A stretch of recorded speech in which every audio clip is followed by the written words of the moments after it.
Are you lonely right now? Are you alone right now? Do you feel like you have no friends? Do you feel like there's nobody you can talk to? That's okay. And I really mean that. That's okay. When I changed my life 3 years ago, one of the first things I did was I realized there were people that it was extremely necessary for me to eliminate from my life. These were toxic individuals who I could no longer trust, I could no longer confide in, and I felt like I wasn't growing in their company. And not just that, the bigger problem was they weren't allowing me to grow. So I quit drinking. And I used the quit drinking excuse, not because I needed to quit drinking, but the best way for me to remove myself from those people, and some were family, some were friends, some were co-workers, some were just acquaintances, some were clients. But once I ended my life with them socially, everything began to change. And I started following a different path. And I know people talk about how bad social media is. Some people talk about how bad YouTube is. But here we are, right? I found the complete opposite. Now, Facebook has been around a long time, and I don't believe that Facebook has matured. And one of the reasons it hasn't matured is the younger audiences don't have the same influence on Facebook as they do on platforms like YouTube, platforms like X. And frankly, I'm not a big fan of Instagram either. And I do like TikTok, contrary to popular belief. But one of the things I found is that I was alone, I wasn't socializing, and I wasn't, of course, drinking. And then I began to get healthy. I started walking.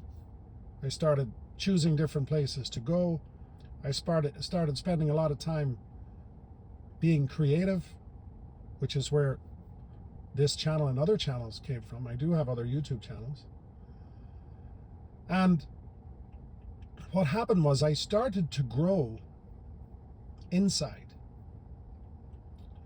And when I started studying different subjects, for instance, I'm a big fan of electric vehicles, and it could be anything.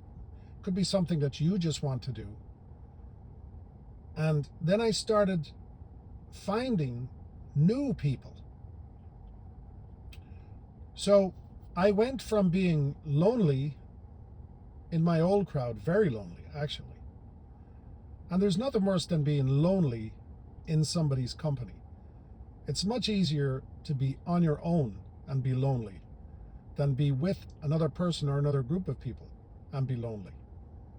And I know that's scary for you to hear. You're probably terrified. You're like, well, if I leave this crowd, or if I leave this person, or if I leave this group, or if I leave this job, or if I change this habit, I won't have anybody. That's not true.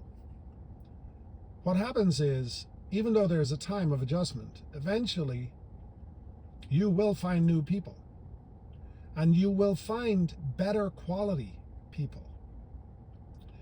And if you utilize social media the way it's supposed to be utilized, which is find the people you want.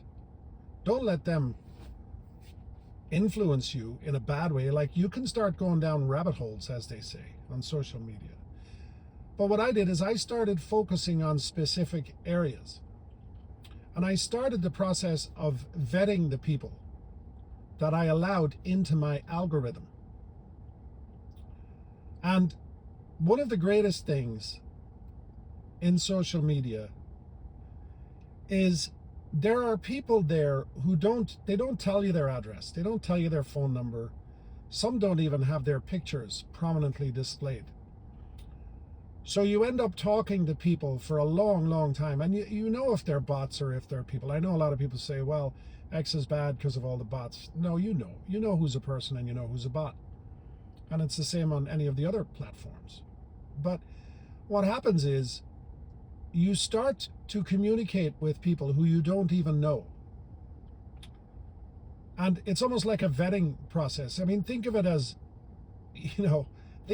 like, and I don't mean male and female relationships as far as looking for a partner in that respect, but it's I try to compare it to, like, it would be like Tinder, but no pictures or no meetups or no, for a long period of time. So, for instance, I am now communicating personally, meaning on a personal level, with people I discovered on some of these platforms 2 years ago.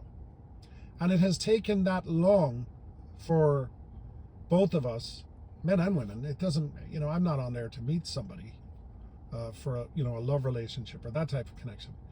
I'm just into the hobbies that I have, like I said, the electric vehicles, and I don't smoke, so I find non-smoking groups, and I find non-drinking groups, and I like art.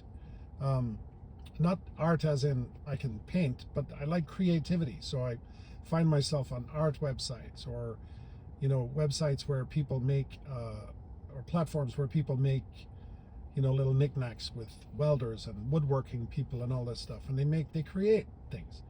But I've gotten on a personal level with so many of those, and even though I've never met many of them in person, some of them are much better quality friends than I've ever had before. And what is a friend? Do you ever ask yourself what a friend is?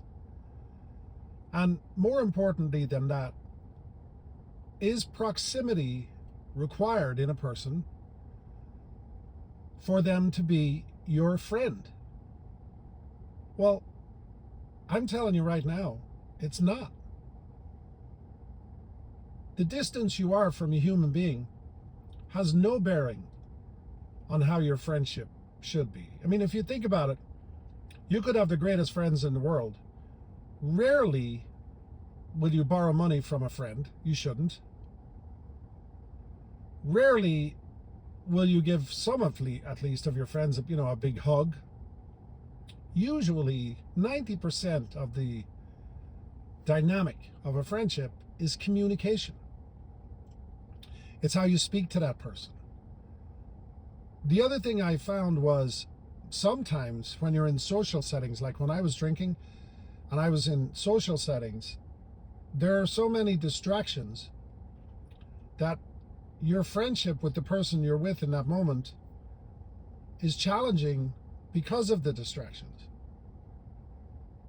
So you actually have a hard time being close to a person. Whereas if you're communicating on social media, and if you're doing it properly, you don't feel a disconnect. You don't feel like you're separated from them. In fact, in many ways, you feel closer to them. So don't be worried about being lonely. There's no excuse today for any human being to be lonely.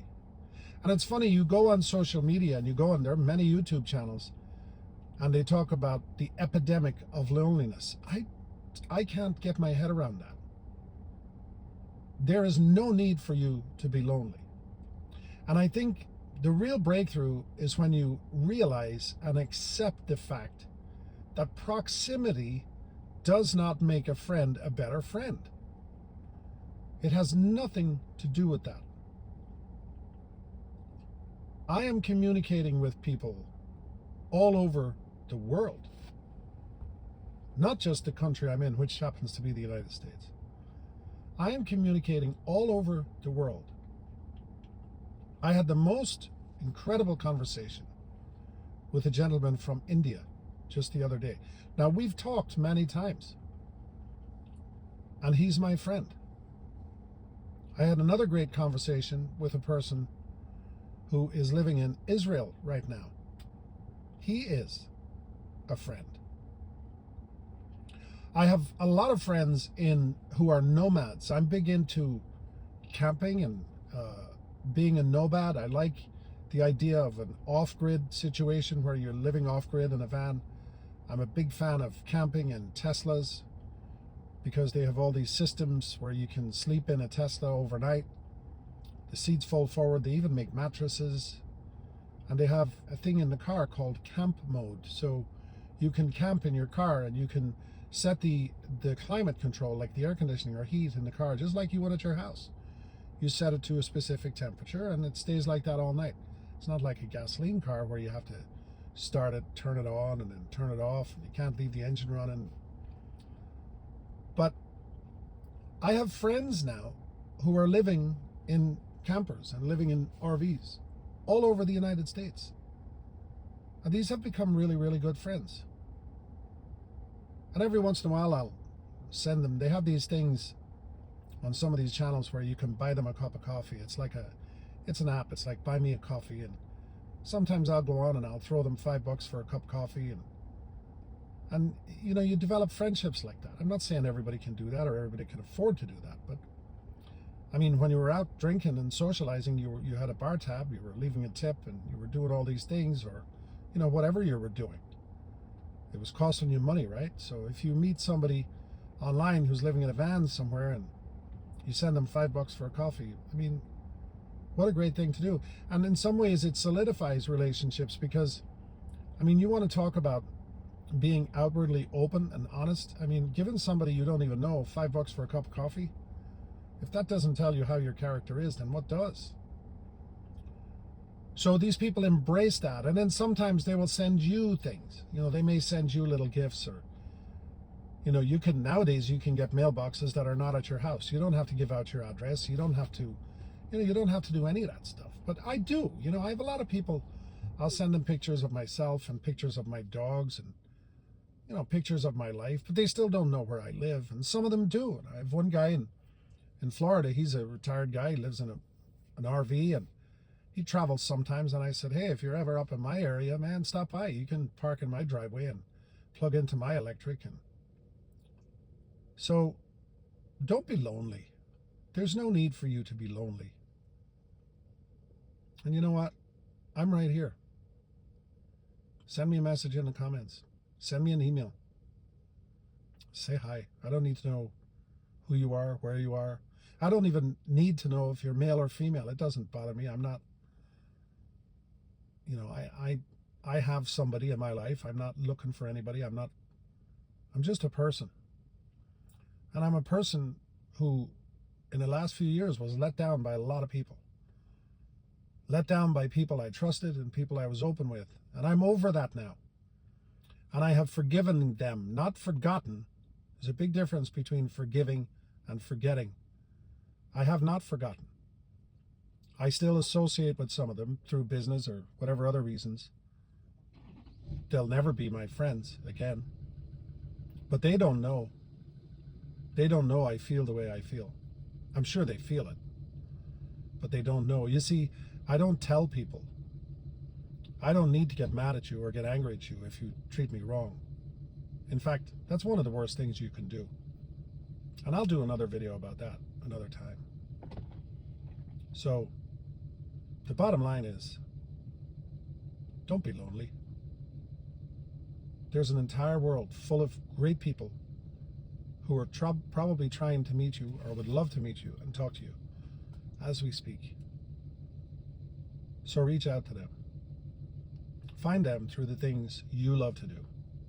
Thank you for watching.